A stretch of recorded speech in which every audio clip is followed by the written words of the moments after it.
आज की इस चर्चा में हम एक वीडियो स्क्रिप्ट की समीक्षा कर रहे हैं जो भूमि विवादों को सुलझाने के कानूनी तरीके बताती है। तो सीधे इस सामग्री की सबसे बड़ी चुनौती पर आते हैं, जो है इसकी जटिल भाषा। बिल्कुल। इस सामग्री का जो मुख्य उद्देश्य है ना, वो एक आम घर के मालिक की मदद करना है, लेकिन कानूनी शब्दों का इतना सीधा इस्तेमाल आम लोगों के लिए बहुत जटिल और डरावना हो सकता है, जिसे हमें और अधिक बोलचाल की भाषा में ढालना होगा। देखिए, इस स्क्रिप्ट को पढ़ते हुए जो सबसे पहली कमजोरी नजर आती है वो है तकनीकी कानूनी शब्दावली का बिना किसी स्पष्टीकरण के इस्तेमाल होना। एकदम सही बात है। मतलब स्क्रिप्ट में दाखिल खारिज और खाता खेसरा या फिर पार्टीशन और इंजंक्शन जैसे भारी भरकम शब्द ऐसे लिख दिए गए हैं जैसे देखने वाला कोई लॉ का स्टूडेंट हो। एक आम व्यक्ति जिसने शायद कभी कोर्ट का दरवाजा भी नहीं देखा, वो तो इन शब्दों को सुनकर घबरा ही जाएगा ना। हाँ, वो तो पूरी तरह से कंफ्यूज हो जाएगा। बिल्कुल। वीडियो का लक्ष्य दर्शक को सशक्त बनाना है, लेकिन ये शब्द तो उनके सामने एक अदृश्य दीवार खड़ी कर रहे हैं। लेकिन यहाँ मेरा एक सवाल है। मैं समझती हूँ कि भाषा आसान होनी चाहिए, लेकिन अगर हम एक लीगल वीडियो बना रहे हैं और उसमें इंजंक्शन की जगह सिर्फ रोक लगाना कहेंगे, तो क्या वो वीडियो अपनी अथॉरिटी या विश्वसनीयता नहीं खो देगा? ये एक आम डर है। हाँ, मतलब क्या क्रिएटर को ये डर नहीं होगा कि लोग सोचेंगे इसे तो असली कानूनी टर्म्स ही नहीं पता? देखिए, अथॉरिटी का मतलब दर्शक को डराना बिल्कुल नहीं होता। असली अथॉरिटी तब झलकती है जब आप एक मुश्किल कॉन्सेप्ट को इतनी आसानी से समझा दें कि सामने वाले को लगे कि हाँ यार, ये तो मैं भी कर सकता हूँ। अच्छा, तो आप क्या सजेस्ट करेंगे? मेरा सुझाव ये बिल्कुल नहीं है कि इन कानूनी शब्दों को पूरी तरह से हटा दिया जाए। सुझाव ये है कि तकनीकी कानूनी शब्दों को सीधे प्रस्तुत करने के बजाय उन्हें रोजमर्रा की परिस्थितियों और सरल भाषा के साथ पैर करके परिभाषित किया जाना चाहिए। मतलब आप कह रहे हैं कि लीगल टर्म भी इस्तेमाल करें, लेकिन तुरंत उसका एक विजुअल या प्रैक्टिकल अर्थ भी दें। एकदम सही। अगर मैं इसे स्क्रिप्ट के एक ठोस उदाहरण से जोड़ूं, तो जहां लेखक दाखिल खारिज या म्यूटेशन का जिक्र कर रहा है, उसे वहां सिर्फ शब्द बोलकर आगे नहीं बढ़ना चाहिए। हाँ, उसे समझाना चाहिए। बिल्कुल, उसे तुरंत एक लाइन जोड़नी चाहिए, जैसे कि इसका मतलब है सरकार के रजिस्टर में पुराने मालिक का नाम पेन से काटकर वहां अपना नाम चढ़वाना। अरे वाह, ये एक ऐसा विजुअल है जो कोई भी इंसान तुरंत इमेजिन कर सकता है। और यही चीज पार्टीशन जैसे शब्द के साथ भी की जानी चाहिए। हाँ, पार्टीशन भी तो एक भारी शब्द है। बिल्कुल। स्क्रिप्ट बस ये कहकर निकल जाती है कि आप पार्टीशन सूट फाइल कर सकते हैं। इसकी जगह क्रिएटर कह सकता है कि आप पार्टीशन फाइल कर सकते हैं, यानी परिवार के बीच जमीन की एक ऐसी स्पष्ट लकीर खींचना जिसे कानून भी मानता हो। इससे तो दर्शक के दिमाग में बंटवारे का एक बहुत ही स्पष्ट चित्र बन जाता है। उसे पता चल जाता है कि ये प्रक्रिया असल में उसके लिए क्या हासिल करेगी। हाँ, और स्क्रिप्ट में एक और टर्म है इंजंक्शन, जिसे सीधे स्टे ऑर्डर बोलकर छोड़ दिया गया है। मुझे तो लगता है कि एक आम आदमी के लिए स्टे ऑर्डर भी काफी डरावना शब्द है ना? हाँ, अगर हम इसे रोजमर्रा के काम से जोड़ें, तो इसे ऐसे समझाया जा सकता है कि अदालत से एक ऐसा ऑर्डर लाना जिससे विरोधी को आपकी जमीन पर एक भी ईंट रखने या कोई भी दीवार खड़ी करने से तुरंत रोका जा सके। बिल्कुल। और ये तरीका काम क्यों करता है, इसके पीछे एक पूरा मनोविज्ञान है। जब कोई घर मालिक अपनी जमीन के विवाद में फंसता है, तो वो पहले से ही बहुत ज्यादा स्ट्रेस में होता है, सर्वाइवल मोड में होता है बेचारा। एकदम सही कहा आपने। ऐसे में अगर आप उस पर पूरी कानूनी डिक्शनरी फेंकेंगे तो वो वीडियो बीच में ही बंद कर देगा। लेकिन जब आप इंजंक्शन को ईंट रखने से रोकना कहते हैं, तो आप उसे एक एक्शन दे रहे हैं, एक उम्मीद दे रहे हैं। ठीक है, मतलब हमने भाषा तो आसान कर दी और इंसान इंजंक्शन और दाखिल खारिज का मतलब भी समझ गया, लेकिन समझने के बाद उसे करना क्या है? यही तो मेन बात है। यहीं पर स्क्रिप्ट का स्ट्रक्चर एक बहुत बड़ी समस्या पैदा करता है। विवाद सुलझाने के जो 5 कदम बताए गए हैं, वो एक स्पष्ट समयक्रम या आपातकालीन स्थिति के अनुसार नहीं है, जिससे एक आम घर मालिक भारी उलझन में पड़ सकता है। बिल्कुल। स्क्रिप्ट के इस हिस्से में जो सबसे बड़ी कमजोरी है, वो ये है कि 5 कदमों को एक सीधी 1 से 5 तक की चेकलिस्ट की तरह प्रस्तुत किया गया है। हाँ, जैसे स्टेप 1, स्टेप 2। वही तो।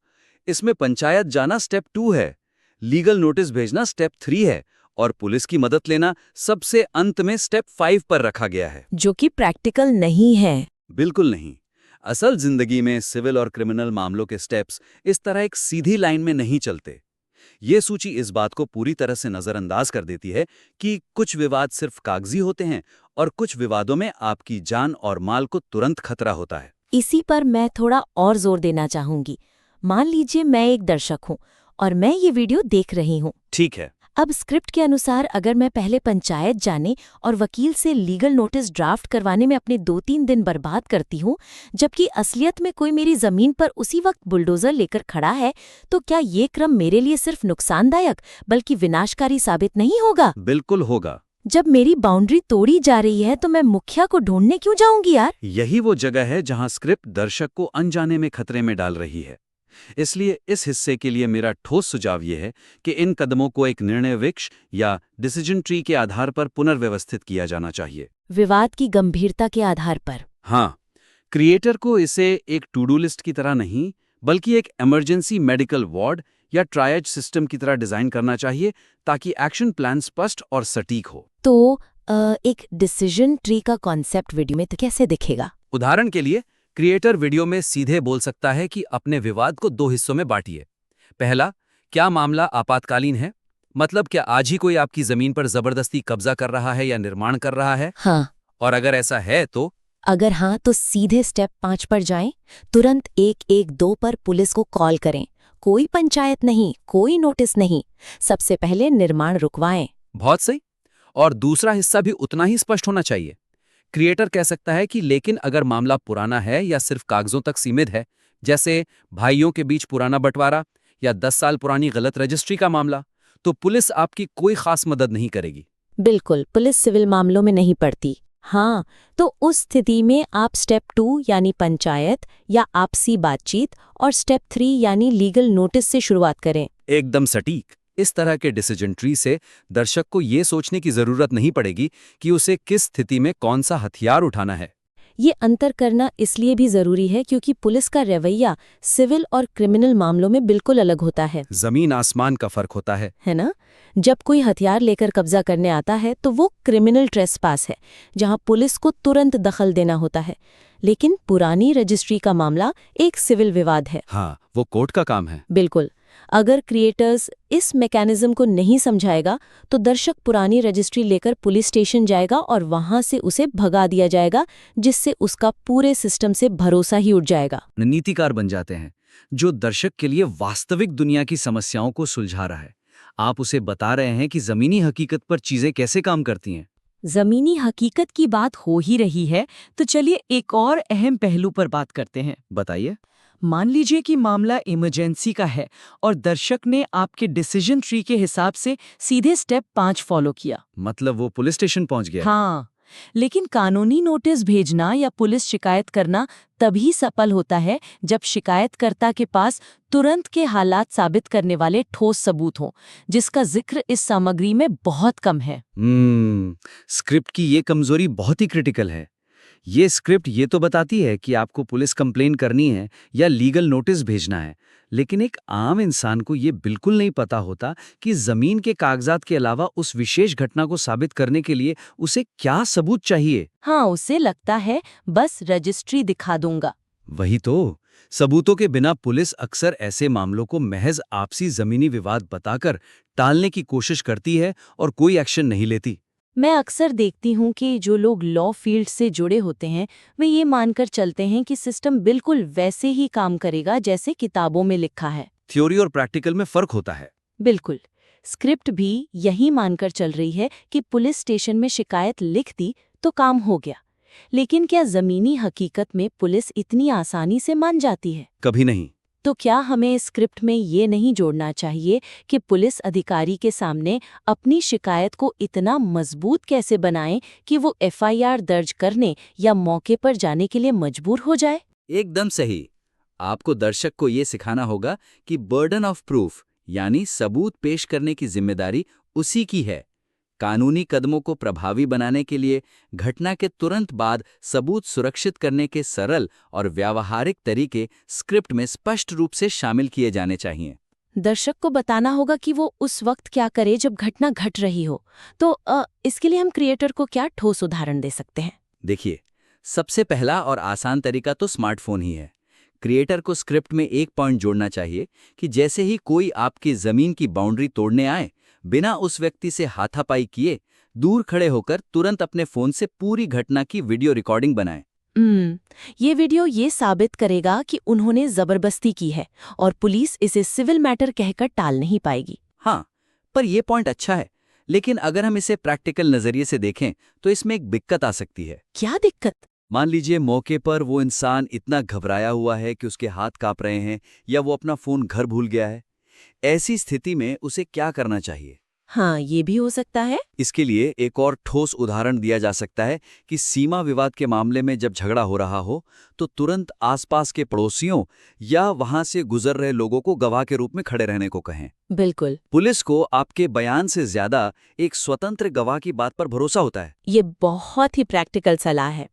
और एक बहुत ही महत्वपूर्ण बात जो अक्सर आम लोग भूल जाते हैं और जिस पर पुलिस सबसे ज्यादा खेल करती है, वो है कंप्लेंट की रिसीविंग लेना। अरे हाँ, ये तो बहुत जरूरी है। क्रिएटर को अपनी स्क्रिप्ट में एक और कॉन्क्रीट उदाहरण ये शामिल करना चाहिए कि पुलिस को अपनी लिखित शिकायत देते समय हमेशा रिसीविंग जरूर लें। मतलब अपनी कॉपी पर स्टैम्प? हाँ, अपनी शिकायत की एक फोटोकॉपी पर पुलिस स्टेशन की मोहर, तारीख और ड्यूटी ऑफिसर के हस्ताक्षर जरूर करवाएं। ये रिसीविंग वाला पॉइंट तो गेम चेंजर साबित हो सकता है।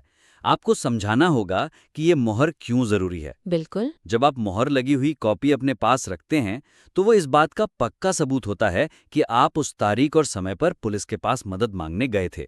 अगर पुलिस बाद में कार्रवाई नहीं करती है तो यही रिसीविंग की कॉपी आपको बड़े पुलिस अधिकारियों या सीधे कोर्ट के माध्यम से केस फाइल करने की ताकत देती है। इसके बिना तो पुलिस ये कह सकती है कि आप कभी थाने आए ही नहीं। वही तो। जब एक क्रिएटर अपनी स्क्रिप्ट में इस तरह के मैकेनिज्म समझाता है कि पुलिस कैसे काम करती है, गवाह क्यों जरूरी हैं और एक छोटी सी मोहर आपकी कितनी बड़ी ताकत बन सकती है, तो वो वीडियो सिर्फ एक इन्फॉर्मेशन वीडियो नहीं रहता। हाँ, वो एक सर्वाइवल गाइड बन जाता है। बिल्कुल। दर्शक उस क्रिएटर पे अंधा भरोसा करने लगता है क्योंकि उसे लगता है कि ये इंसान असल में मेरा फायदा सोच रहा है। और यही हमारी आज की इस चर्चा का सार भी है।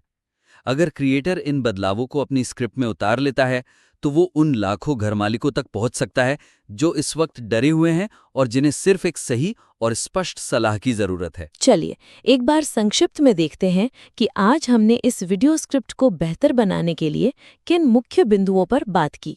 सबसे पहले हमने देखा कि तकनीकी कानूनी शब्दावली जैसे इंजंक्शन या दाखिल खारिज को आम बोलचाल की भाषा और रोजमर्रा के विजुअल उदाहरणों के साथ पैर किया जाना चाहिए ताकि दर्शक डरे नहीं। बिल्कुल। उसके बाद हमने इस बात पर जोर दिया कि विवाद सुलझाने के कदमों को 1 से 5 की एक सीधी सूची के रूप में नहीं रखा जा सकता। इसे आपातकालीन स्थितियों की गंभीरता के आधार पर एक डिसीजन ट्री के रूप में व्यवस्थित किया जाना चाहिए ताकि दर्शक को पता हो कि बुलडोजर आने पर पंचायत नहीं, पुलिस को बुलाना है। एकदम सही। और अंत में हमने चर्चा की कि पुलिस स्टेशन जाने से पहले सबूत जुटाने के व्यवहारिक तरीके शामिल करना कितना जरूरी है। हाँ, जैसे वीडियो बनाना या रिसीविंग लेना। हाँ, स्मार्टफोन से घटना का वीडियो बनाना, पड़ोसियों को गवाह बनाना और पुलिस स्टेशन से अपनी शिकायत की रिसीविंग लेना, ये वे ठोस कदम है जो एक आम इंसान को सिस्टम के सामने टिकने की ताकत देते हैं। ये वो बदलाव हैं जो इस सामग्री को आम घर मालिकों के लिए बहुत अधिक उपयोगी, सटीक और जमीनी स्तर पर काम करने लायक बना देंगे। हम श्रोता को दृढ़ता से प्रोत्साहित करते हैं कि वे इन सुझावों के आधार पर अपनी स्क्रिप्ट को फिर से लिखें और इन व्यावहारिक पहलुओं को शामिल करने के बाद अपनी सामग्री को फिर से हमारे पास समीक्षा के लिए भेजें। जब आप अपने दर्शक को उसके स्तर पर जाकर चीजें समझाते हैं, तभी असली प्रभाव पैदा होता है। अपनी स्क्रिप्ट पर काम करते रहें और इसे और भी सशक्त बनाते रहें।